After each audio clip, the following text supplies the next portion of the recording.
உங்களுக்கு வணக்கம். நெல்வயல் பக்கத்தில் இருக்கிற தெளிந்த ஒரு நீரோடையில் மீன்களோட நடமாட்டத்தை ஒரு காணொலியாக பதிவு பண்ணியிருக்கேன்.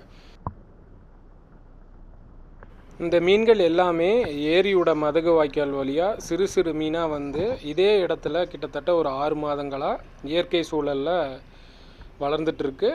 பெரும்பாலும் இதில் கெண்டை ரக மீன் குட்டிகள் நிறையா இருக்குது. ஏன்னா கெண்டைகள் மெதுவாக தான் வளரும் அப்படிங்கிறதுனால திலேப்பி மீன்களும் அதிகமாக இருக்குது. திலேப்பிகள் ஓரளவுக்கு பெரிய அளவுலேயே முதிர்ச்சி அடைஞ்ச, அதாவது குட்டிகள் ஈனக்கூடிய திலேப்பி மீன்களே நிறையா இருக்குது.